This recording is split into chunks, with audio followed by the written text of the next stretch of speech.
Thanks so much for joining us for Beyond the Stage. My name is Ruth Egerman. I'm the Director of Marketing at Livermore Valley Arts, and I am with our host and Chief Executive Officer, Chris Carter. Say hi, Chris. Hello, how are you? I'm good, thank you. How are you doing? Pretty good. It's Friday. Yeah, and I feel, you know what, I gotta tell you, we just interviewed the String Queens. So that's Mm-hmm. Kendall, Dawn and Elise, who Mm-hmm. make up the String Queens. And I'm feeling energized after talking with them. And I love that. I love that, you bring up very early on in the interview that they are a mission-based arts group and, Yeah, artists, and which is unusual in sort of on the artist side of it. And uh, they really live their mission. Like it was really all about their mission, and it was gorgeous. So it was just so much fun to talk to them. Um, so yeah, yeah, I really liked what they had to say, and they're all teachers.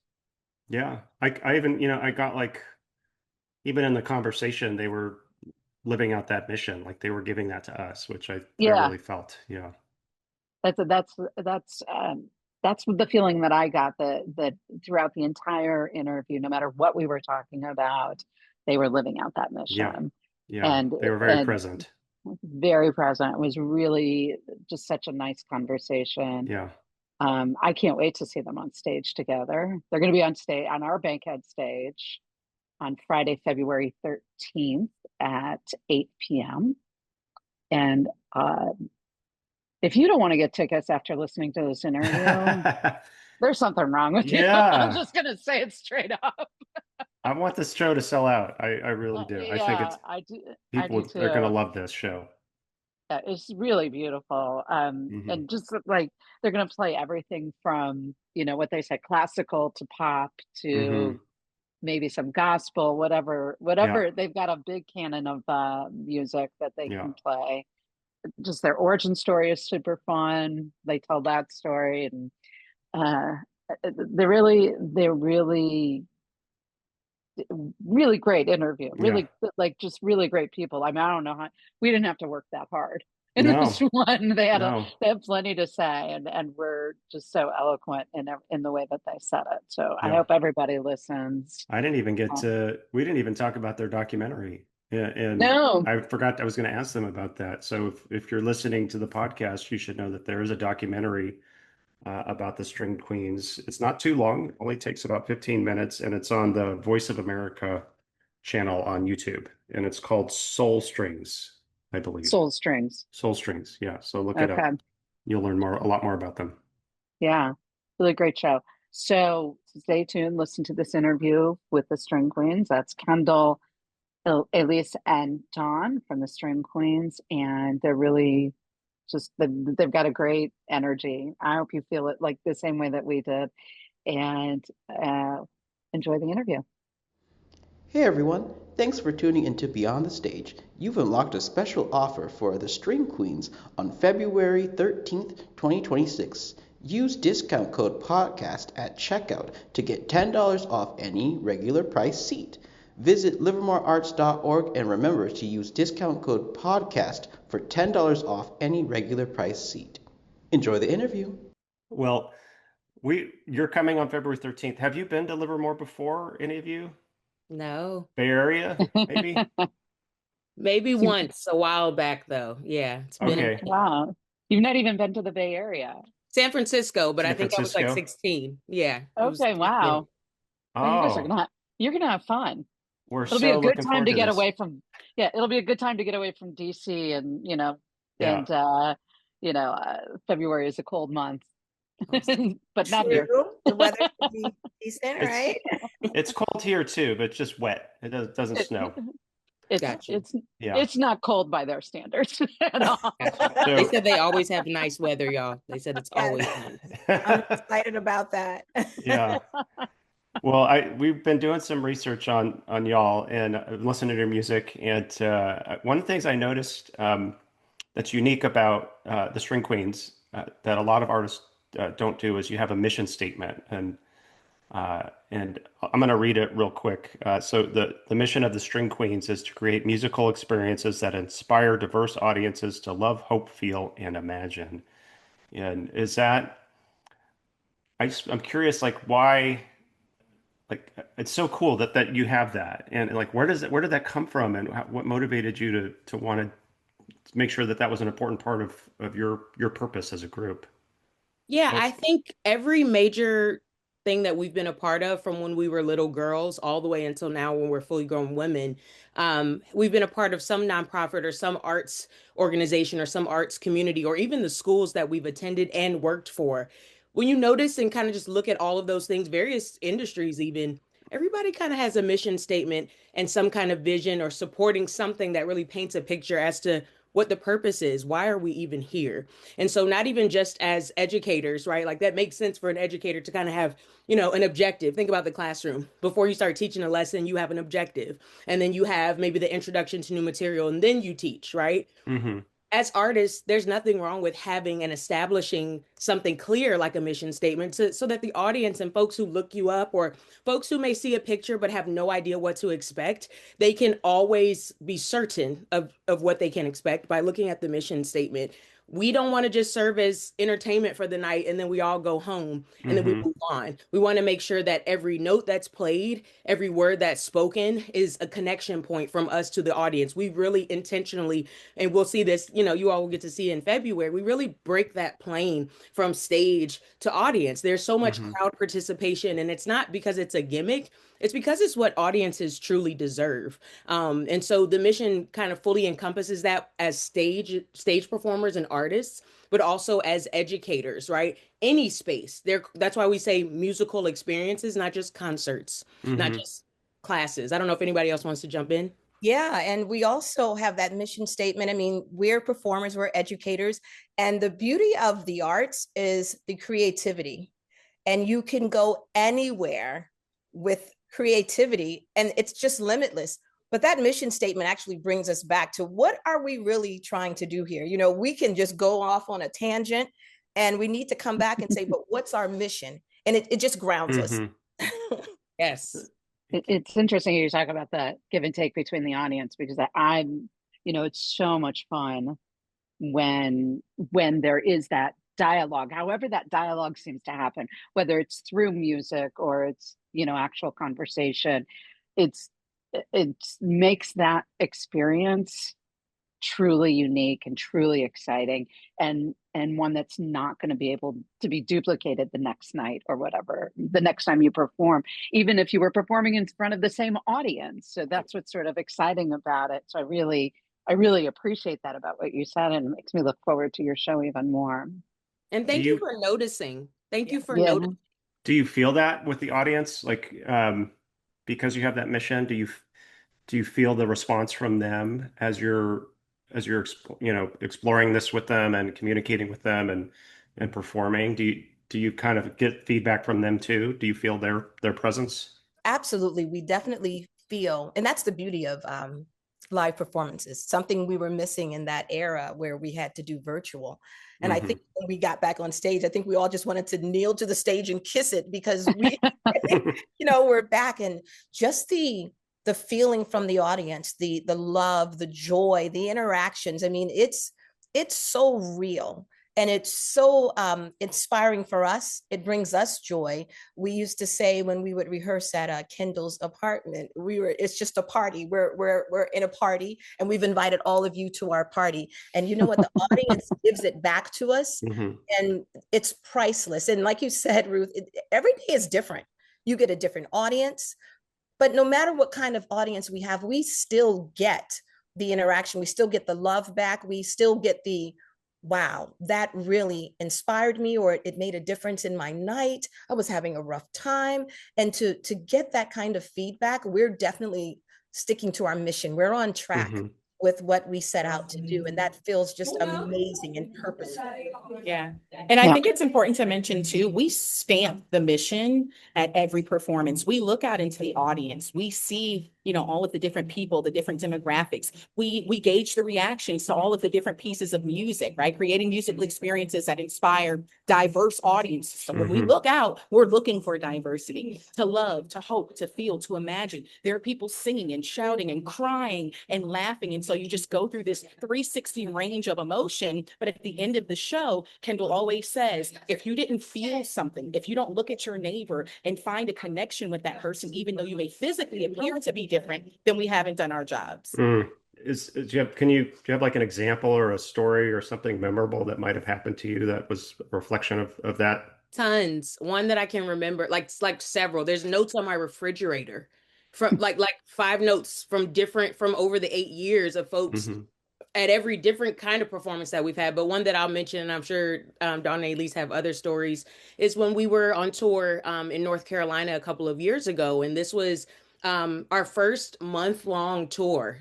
We had never been on tour that long, and it was awesome. But after one of our performances in Raleigh at I believe, the North Carolina Museum of Art, a gentleman came to us afterwards, and his wife had not long before the concert passed away, maybe a year prior. And he was telling us about, I think we had played Amazing Grace, just as an example of one piece that we played, and it opens with, and it's on our Rise album, this beautiful cello, shout out to Elise, this beautiful cello pizzicato opening that you're never expecting, but it always just stops you in your tracks. And it just moves you from the very first chord. Da, da, da, it's just beautiful.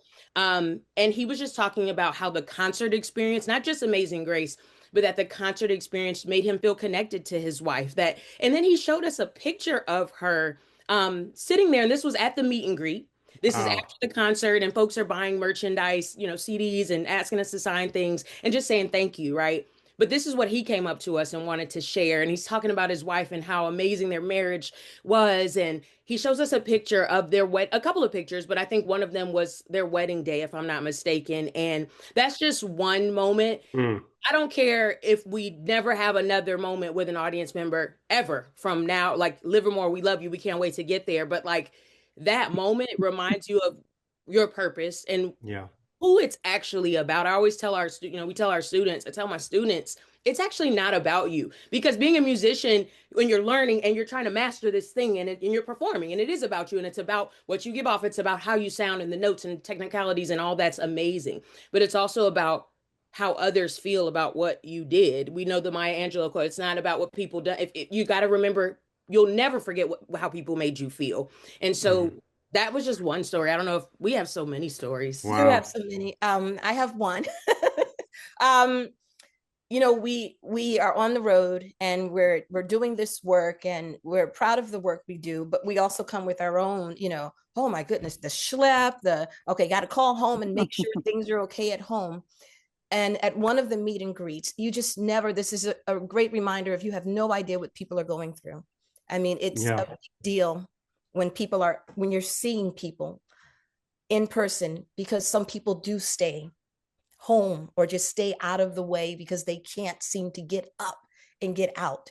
We had one guest, and I forgot what city we were in. And she said, "You all got me out." You just don't know what people are struggling with. And the concert we did was inspirational to her and encouraged her to kind of move forward. And one concert doesn't just fix it, but it starts a wheel spinning, and it encouraged her to take another step forward. I don't know from that moment to now how big of a step she has taken thus far. But for her to even come up, if you can just think about being so in your world that you don't even want to go outside, the courage it took her to even say that to us, that we inspired her to just push a little harder, get one step in front of the other. Like, she already got out of the door to come to the concert, and then now she wants to continue moving in a forward direction. And so that touches me. There's so many, like Kendall said, there are so many though that'll have me in tears. It's a book, ladies. Wow. I just think about all of the times People say, hey, you know, I haven't played my cello or my violin in over 20 years or since I was an elementary school or middle school student, but you guys have inspired me to pick that dream up off the shelf again, to pick up my instrument again, to play again. And we get so many emails from people like, hey, I'm taking lessons again. I actually, like, I have my violin out. I've been going to my lessons and I want to send you guys an audio recording of what I've been working on. And so the concert might be the entry point to a, you know, a world of opportunity in the arts that people have sort of just maybe lay dormant for a while, but now they have an access point, they have an entry point, and they have something that they can connect to in the performance realm. It's so interesting that you guys are talking about this because I've been, putting butts in seats, for my entire adult career, which has been, I don't know, I think 36 or 37 years now. I've been doing this. And and part of the reason that I do it is because when I was, 6 years old, and I can remember the feeling, not so much every little detail, but the feeling of seeing Fiddler on the Roof with my family in Chicago. And and I could see Red Velvet, and I can see the chandelier and I can see the bottle dance and all of those things. And it's was what drove me for so long. And so when I think about, putting butts in seats, right? I think somebody in that audience is going to be moved and it might change their path and put them on a path that is exciting and thrilling. And it sounds like, whether it's a spark to get them out of bed and out of their apartment or out of their house, or it's somebody picking up their musical instrument again after laying it down for so long, or even having that connection or realizing that connection between somebody you love who's no longer by your side anymore. Ah, it just it's like, Right. oh, okay, this is Right. why I do what I do. Thank you for Yeah. telling and sharing those stories because they're so important. They keep me going in my situation, in my world where sometimes you're so distant from that stuff. So it's really nice Yeah. to hear them. Yeah, I agree. And we're a nonprofit arts organization and we're mission driven. And I always say, we serve the community through the arts because the arts makes all of our lives better. And I feel like I wouldn't want to be in any other profession because the impact that it does have on people. And so I love that y'all are so in tune with that.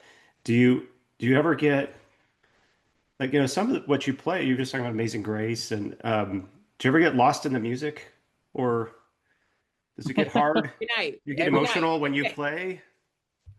I have actually cried while playing. I've had to pull myself together. And then there are other moments when I look at Dawn or Kendall and we're in the same moment. And you Oh, can see us talking to each other like, I know, you got to keep it together. I know. But yes, whether it's a song, whether it's because we're in a certain arena that just means something different than, just the space we're in.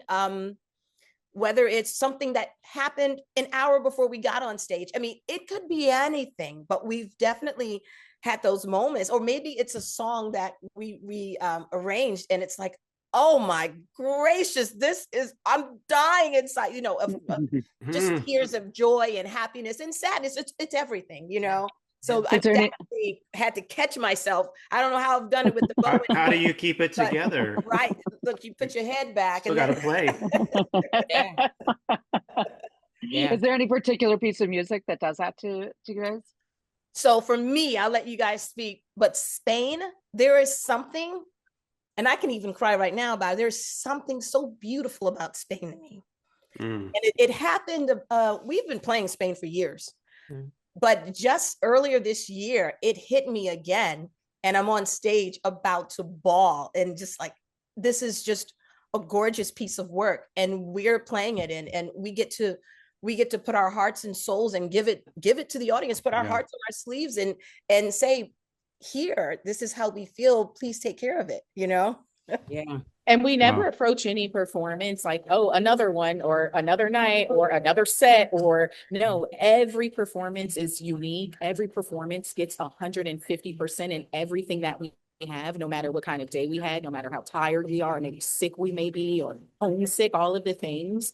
And we're present. Like that's what's most important is that we're present. We're not thinking about yesterday's performance or tomorrow's performance or the flight home. We literally live in that moment because if we're not present for the audience, then what are they going to be experiencing, Yeah. right? And for us, and being present for us. Yeah. Yeah.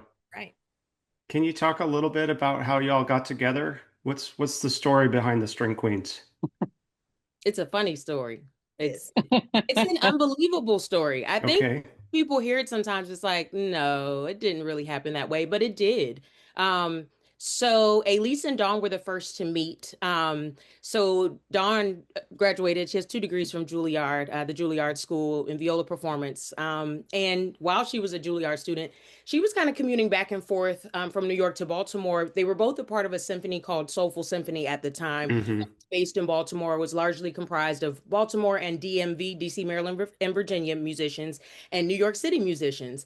And so Dawn, of course, was the principal violist in Soulful Symphony, and Elise was the principal cellist. And so even in symphony instrumentation and the seating arrangement, they're sitting sort of next to each other and they're leading together musically too, right? They're making sure that their sections are, all the bowings are secure and tight and the style and everything is just gelling. But then it goes from the fondness of, well, I guess the camaraderie of leading together to like having a fond admiration from what for one another's playing to, oh my gosh, I love your shoes. Like, where do you get your hair twisted? It's gorgeous. And then backstage conversations, right? On stage between rehearsal, on breaks, conversations become backstage conversations become, I'm gonna see you at the next give. I'm gonna give you a call if I need a cellist, if I need a violist. And so they just kind of developed a friendship and a sisterhood from there. And many moons later, I ended up meeting Elise. I was a student at Howard. Elise and I both went to Howard at different times. And so after I finished Howard, I was kind of just looking for gigs around the city, and I had kind of been playing during college, but I studied biology at Howard. So I really was looking for gigs and folks would kind of pair us together. So they'd call Elise and say, hey, you're going to be on a gig with a violinist. It's all improv, by the way. So not sure what the playlist or, what the song list, the rep will be, but just be ready. Great. She shows up. They tell me the same thing about a cellist. I show up and I was just blown away immediately. I mean, she and I were talking about this the other day because she and I work at the same school and she was in my office and we were talking about her use of pizzicato, not just as a faculty or a technique on a stringed instrument, but really as another voice. He just starts plucking. I mean, sometimes it's in the middle of the song.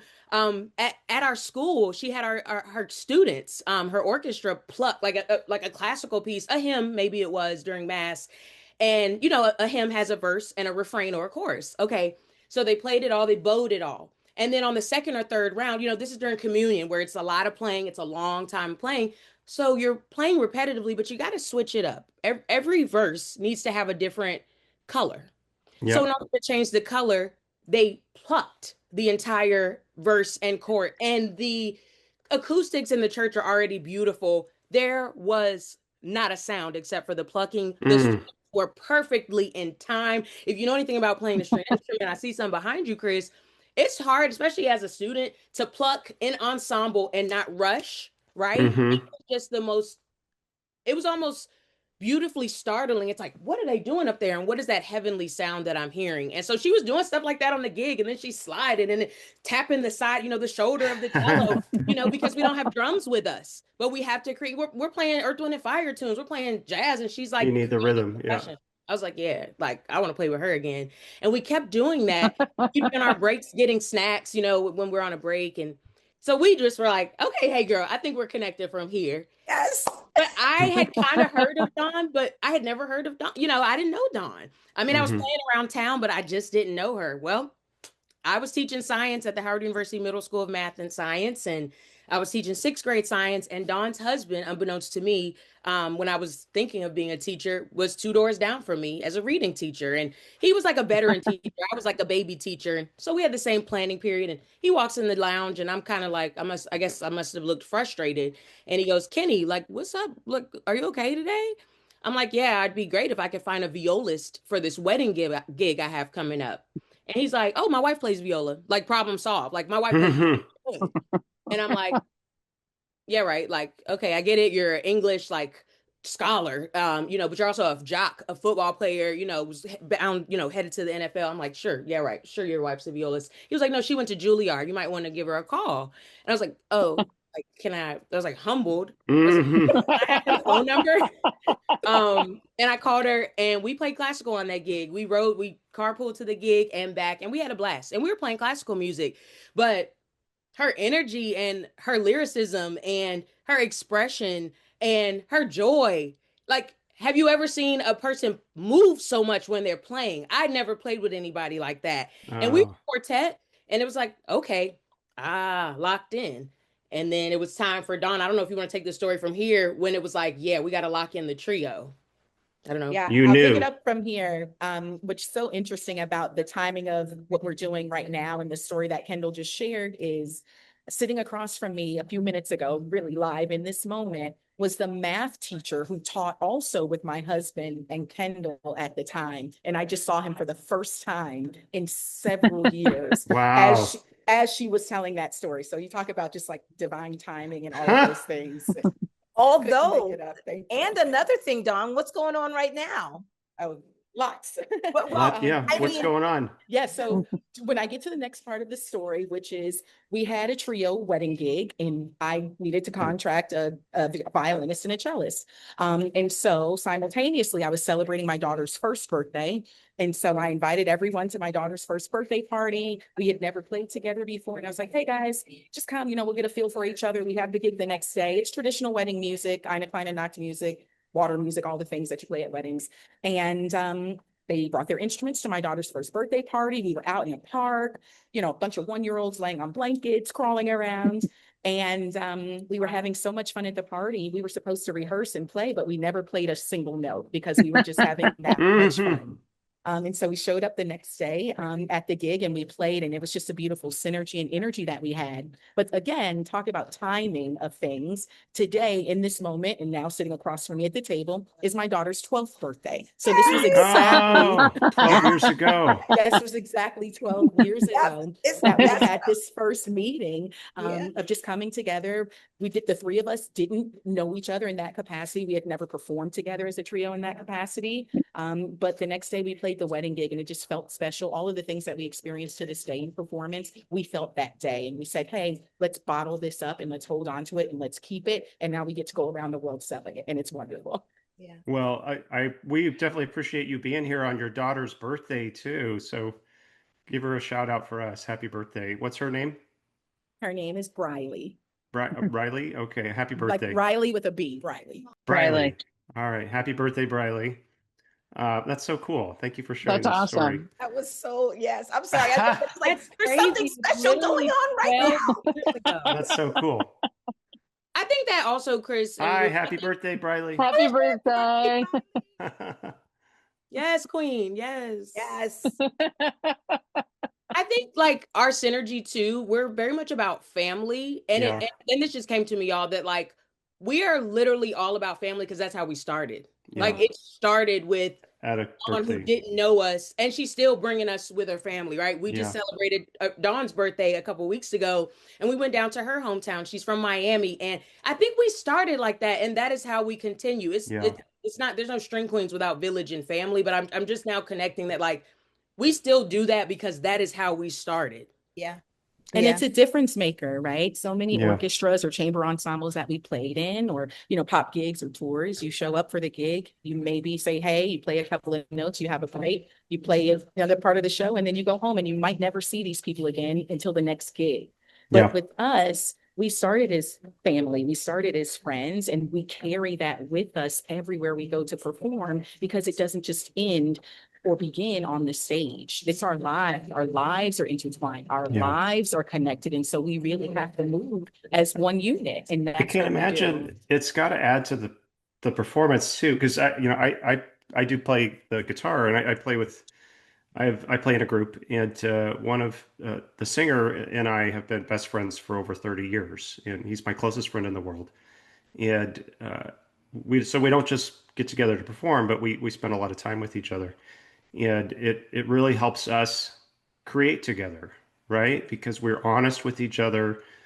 We know when somebody's not having the best day, and we can kind of help pull them along and pull them out of it. And I think there's something really special about that you're so close. And I gotta guess it makes a huge difference in how you perform and how you create and how you are creative together. I would guess when you decide what to play and how to arrange things, it must make a big difference.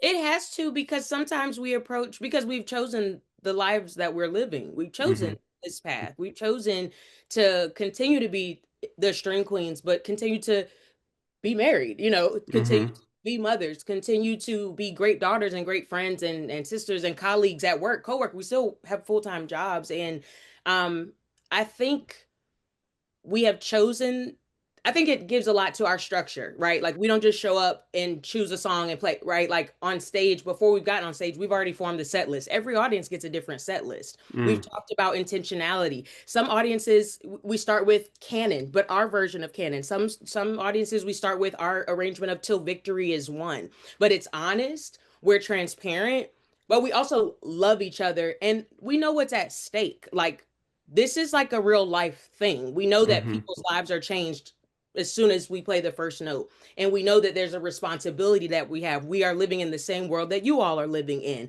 And we have a message that has to get out, or else. It is Yeah, really, there's a lot at stake here. absolutely. Kendall, I want to get back to something that you said earlier that I caught. You said you majored in biology. Is that Yes. right? Yes. Um, we, Ruth had mentioned, we're in the same town as the Lawrence Livermore Lab. There's a lot of scientists in our community, and I feel like there's a strong connection between art and science. And could you talk about that a little bit? Yeah. As a student and then on the other side as an educator. And at this point, I've taught sixth, seventh, and eighth grade science. I've taught a little ninth grade biology here and there, choir, and most recently orchestra, which is kind of also when I was meeting Dawn, not just as a violist, but then she brought me in to like start my own orchestra program at the same school district as her.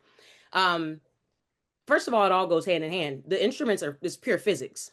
It's Hmm. just pure physics. And so I can remember teaching sixth grade, you're not teaching chemistry straight up. You're not teaching physics straight up. You're not teaching like astronomy straight up. You're teaching earth and space science. You're teaching physical science. But in the physical science, you're learning about waves. You're learning about frequency. You're learning about how to measure waves and frequency. And you're learning, we have pitchfork labs so that you can really feel and hear. And then what I used to do, since I knew my students were taking music upstairs, even when I was the science teacher, when we were in those units, I'm like, okay, let's clap our 16th notes to, like ding the pitchfork. And then let's clap quarter notes. Now let's clap eighth notes. Like they go hand in hand. There's also a lot Hmm. of math. Obviously, we know music has math, and math and science go hand in hand. So now we have Yeah. things like STEAM, right? And STEM. But even before these buzzwords and taglines, it all went together. When you are thinking about the scientific method, right? And you're thinking about the composition of a piece, those are neighboring concepts. Those are not so far Hmm. distant. And so when a kid is like, I don't know how to write a song, well, you didn't know what salt was either until you knew what a periodic table was. And then you knew it was sodium and chloride. And you didn't know how to break down the electron configurations to figure out why is it NaCl and not Na2. Like it's all connected. And I think Mm. Dawn was talking about entry points and access points. I was just telling some kids yesterday, like, stop saying I'm not good at blah. Stop saying I'm not good at math. I'm not good at science. I don't know how to play this instrument. Let's actually focus on what you do know how to do. Okay, you can hear. So if you can hear, you can hum. If I can get you to hum, this is like when I was teaching choir. If you can hum, you can probably sing, even if your family has told you you cannot sing and you'll never be able to sing a day in your life. And so I think if people have an access point, all this I can't and all this I don't know how, it's hard. We just really, especially working with young people, we can really Yeah. just break away. So I know I went in different places with your question, but the point is that it's all connected. And if we want to Yeah. talk about what speed is, okay, let's talk about beats per minute. Okay, and speed is velocity in science. Okay, so what is the formula? We can connect all of that Yeah. if we really want to. And I know a lot of schools are focused on cross curricular. We could really walk that out if arts programs didn't keep getting cut. Like we could Yeah. really go Right. far with STEAM. We really could. But yeah, I think it's all connected. Oh, that's so cool. What You did know, you're all teachers. What Yes. Yeah. Elise and Dawn, what do you So teach? I was just I gonna pick, oh, go ahead, Shar. Go ahead, Donnie. Oh, Go ahead, I was baby. just going to say, I was going to piggyback off of Kendall in her science arena because for the past few years, I have been an elementary school literacy and math instructional coordinator, primarily this year with first graders. And so we're in a unit right now where they're learning how to break the code, right? To learn how to read. We're decoding text. We're learning phonics and all of these things. And so yesterday, as a matter of fact, they had a lesson where they had to sing the ABC song, right? And we all know the part of the lesson or the part of the song in the ABC song that everybody rushes through LMNOP to the point for Mhm. first grader, they think LMNOP is one letter. And so Mhm. I was able to teach them if they just or almost like misplace the beat a little bit, the alphabet song without having to rush through that. And I'll give you an example. A, B, C, D, E, F, G, H, I, J, K, L, M, N, O, P, Q, R, S, T, U, V, W, X, Y, Z. So now each letter of the alphabet has been given its own beat, as opposed to all of a sudden we have quarter notes with the alphabet song. And then out of Mhm. nowhere, we get these 16th notes or these eighth notes, this faster rhythm. And that's very hard for a young person to comprehend. And so it's beautiful to be able to break down academic concepts from a musical standpoint as Oh, well. wow. Yeah. You see why their students love them. I'm thinking like, you know. I know I it want to makes me want learn. to start all over again Let's go Right, back, guys. with right, the alphabet song. right, right. Yeah. Love it. I love it. Beautiful ladies. I'm an orchestra, high school orchestra teacher, and I am a college professor teaching string methods to music education Hmm. majors. Yeah. It's Yeah. lovely. Well, to kind of bring this back, I read somewhere that the earliest music programs at universities back in Europe was actually in the math departments. And so it was seen as very mathematical, like you had mentioned, Kendall. And it should be part of the program, right? Always include arts and everything. Yeah, because Um, especially in math, you're always looking at patterns. There are yep. patterns everywhere in math. And that's synonymous with all the patterns that we use to understand and to learn music. It's just a Yeah. different medium. It's just a different medium. Yeah. I took a music theory class in college, and I thought I was pretty good at music theory, and I realized I was not at all. And this was like an advanced theory class. And one of the things we had to do was write four-part harmonies with one line of music, and we couldn't use any instruments to help us with it. We had to use the theory and the math to do it.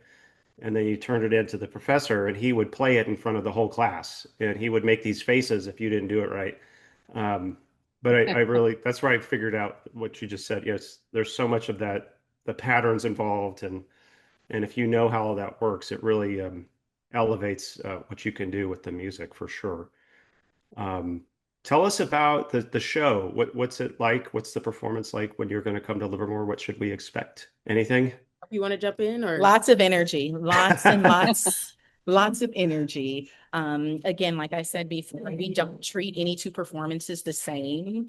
I think one of the most breathtaking parts of all of our performances is actually when we initially just walk out on stage and we're able to take in the applause and take in the view and see who's in the room, especially when children are sitting right up front or just throughout the audience. You can see when families are present, when couples are present, when elderly people are present. And so that's one of the most beautiful parts of when we just first walk out, being able to just sort of take in and see who is in the room. And then we sit down, and I won't give too much away, but we take you on a musical journey. We take you through many different genres of music, from classical to pop to jazz to Latin to just there's so much. But Hmm. the unifying factor in all of that is we don't differentiate between genres. As Kendall always says, it's just music, and music is meant to evoke emotion. And we don't dictate what emotion one is supposed to feel when they're receiving the music that we're playing. However, we leave the space wide open for people to be able to internalize and accept what they're hearing as they see fit.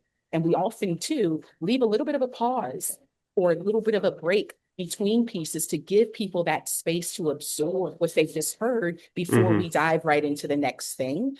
We're educators, and so we do very interactive performances. So you might be in there singing. Don't worry, we're not going to give you a mic. Nobody's going to have a solo unless they sound really great. Yeah, you might be doing some singing. You might be doing some rhythmic accompaniment, snapping or stomping or clapping to go along with what we're doing. but we narrate the entire performance. You really are going to go on a Wow. musical journey, but you're also going to go on almost a literary journey that takes you through a whole story and a whole history of music. Wow. And we're excited because you're also doing a program for the schools too earlier in the day. And will it be similar to that too?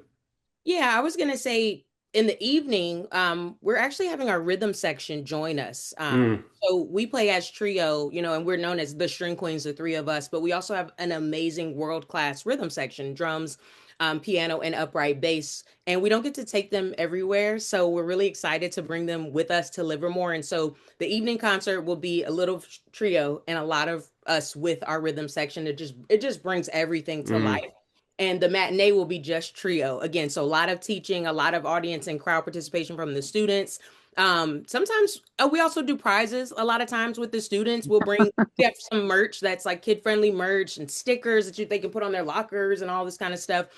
So really, there's often a question and answer. I'm not sure if they'll have that opportunity, but anything we can do to engage with the students. Yeah. And a lot of times, the students in our experience traveling, the students who attend the matinee will sometimes come to the evening concert too. So then they'll get a pretty different experience at Yeah. night.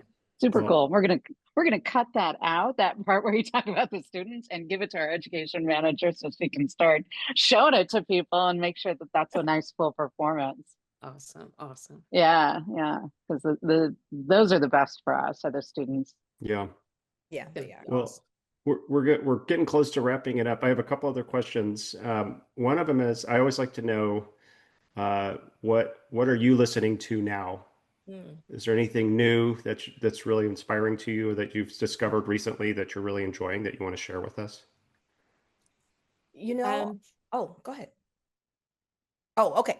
Yes. Okay. So it's a few things. I'm back on my Afro beats, but I'm also going back to my roots, and I am just immersed in Foray's elegy. And just man, I think I'm getting into the phase of my life where I'm crying all the time. I'm not sure what that is. I actually do know what that is, but I won't say it. I don't know what you're talking about, Sean. I love you. Thank you. But it just pulls at my heart. And my professor told me years ago, and this is when I was between 18 and 20. He said, you don't understand. He told all of us, especially the females, you won't understand some of this literature until you're older. And of course, the older students in the class are like, yeah. We had one student who was a mother already, I think maybe even grandmother. And she said, yeah. And the rest of us were like, yeah, whatever. Because when you're young, you wait for older people to say you just don't understand anything, right? Yeah. But man, was he correct. He was so right in that and other things too. This piece has kind of changed my way of thinking. I performed it decades ago, and it's made me come back and look at it again, redo the bowings, redo the expression. This is what I love about music. There is no right answer. And the only answer is what you can, I guess, translate yourself into a beautiful piece of work. Right. So I am enjoying going back to classical and diving in really deep and sitting with my emotions and figuring out it's its own puzzle. I love crossword. I love cryptograms. I love all of that, right? And that's how I feel about this renewed, not even appreciation, this renewed love affair with the classical music right now. Not that I've ever gotten away with it, but I mean, gotten away from it, but I'm in a different place with it, that where I can really eat, breathe, love it again, re-examine it, I guess reimagine what the composer meant. And you get your conductor's notes, but what is the performer thinking? How is the performer going to translate this? And so I'm just like loving all of this right now. That's where I am. Great. Thank you for sharing that. You're welcome. Perform it for us. Okay. Let's hear it. We want to. I'm listening to some other things. A couple of new albums have come out recently. So I'm gonna be honest, because I listen to we listen to everything, right? I love all genres of music, but Cardi B's album dropped today. And so when I was on my way from home, I've been listening to all of, her press tour and all of her interviews, and not just because she has an album coming out, but um I'm resonating her story, some of the artists of today and some of the very real life things that artists go through in their real lives. Hmm. Now is an era where folks are really talking about what's going on. It's not just us celebrity, but of course the age of social media and just, but it also brings about a level of authenticity. And so, with breakups and stuff like that, having experienced a pretty recent breakup myself, I'm not just listening to her music because I love Cardi B. I've loved mixtape Cardi B, real world, real reality TV Cardi B, but just her as a lyricist and what she's saying now, what she's always said, and who she stands for. Tiana Taylor is another one. Hmm. Again, love the music, love the sound, all of that. I'm listening to the melodies, I'm listening to the production work. I mean, whoever is producing these albums, by the way, it's crazy. Because I like to listen to music in the car when we record String Queen stuff. Yeah, we get it. Oh, it's nice to listen on your phone and all of that, but it's real when you listen. Chris, I'm sure this resonates when you listen in the car and turn the Yep. speakers up. And whoever's on this production, yes, but the storytelling, people are just being real now, Hmm. as women, particularly as Black women, but just as women, a lot of times we feel the need to just put on and have this cape on, especially if you're a mother. And both of the women I'm talking about, artists, and I know people are like, Cardi B, fine, they're artists and they're women and they're business women, but they're also real, going through real life things. And so Yeah. their albums sound wonderful, but I'm also resonating with what they're talking about. And it's like, yeah, I kind of settled in that situation I was in before. And all of that makes good music, right? The Yeah. happiness that we experience, the joy, birthdays, right? Celebrations. My parents are celebrating 46 years of marriage this year. It's so many great things, but all of it, that's what makes a string queen special. It just oozes out of us. Whatever is Yeah. going on, we could be on negative 100 getting ready to come on stage because we've just burned fumes the previous 5 days of the work week. And then when it's time to perform, it's time. So yeah, Yeah. Cardi B and Tiana Taylor, that's the most immediate All listens. right. Thank you. Thanks for Hmm. sharing. I wish I had as much depth as Kendall and Elise with my playlist. But my 3-year-old has dominated my playlist these days. So there's a lot of Gracie's Corner. My son is obsessed, and I'm obsessed too. And I get this from my father. But the Gypsy Kings, I listen to the Yeah. Gypsy Kings all the time. And I really probably all day. And the girls know this about me. I listen to gospel music all Okay. the time, particularly, in this season that we're living in. It just helps to calm me Yeah. and ground me, and remind me of just my spiritual side as we're navigating all of these really intricate conflicts that are going around in the world right now. And so it's just my spiritual grounding, but I love that it's complemented with just sort of fun, playful toddler tunes too. Yeah. Absolutely. Well, thank you so much for sharing all that. One more thing before we let you go, if you have a few more minutes. We like to, it's kind of like a game. This is the hard part of the conversation. I'm going to give you some things to think about, and I need a response. So it's like deep thoughts here. So the first one is, does pineapple belong on pizza or not? Absolutely. Yes. No. Dawn says no. Kendall Absolutely. says, Yes, I don't eat pizza anymore, but yes, it belongs on pizza. Ali says Yep. yes. Okay. All Y'all right. might have to work that out with each other. Well, now they let you do half and half, so we're good. Okay. Um, cats or dogs? Dogs. Dogs. Neither. You got kids. Kiki. Dawn And is those baby Dawn is this contests. contrary, I think. Yeah. I won't tell Kiki that you said that, Dawn. Um, okay, this one might be a little bit more difficult, but can you tell me your favorite composer? Oh, that's hard. Steve Oh, Lynn Morris, Stevie Wonder. Stevie Wonder. I'm going to say Rachmaninoff. Oh, okay. I'm going Russian classical as well. Any of the Mighty Five. I love a Tchaikovsky, Shostakovich. Russian classical music is just so incredibly passionate. Mhm. Is And it's gorgeous. And so, yeah, I'm living in the land of the Mighty Five. All All right. right, I'll give a classical. Gustav Mahler. Mahler. Mahler is my favorite composer. All right.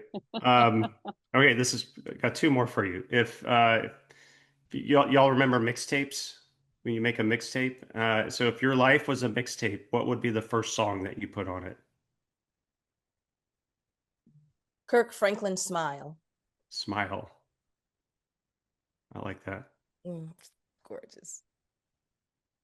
You have to ask me, it's a difference. There will be a different answer every day. I'm going to say Yeah. Can't Hide Love, Earth, Wind, and Fire, but I don't know. That's just today. Okay. Yeah, that's today. There. Anything Sarah McLachlan. Okay. That's a good way to open. Okay, now what would the last song be? The sentimental closing song. Today, again, ask me a different day, it'll be a different answer. Today, it'll be it would be a song called "I'm Still Here" by Dorinda Clark Cole. Oh, okay. Gospel song. I'll follow your gospel lead with Travis Green's "You Made a Way." Oh, I love Okay. that. Great. Oh, okay. So let me just preface this with I'm horrible at names. Well, I'm not horrible, but I don't always remember. But all I hear right now is all I do is win, no matter what. Yeah, so, and that's like Kendall said today. This is how I'm ending my day. Oh. With that song, Yes, DJ Khaled, right? Yep.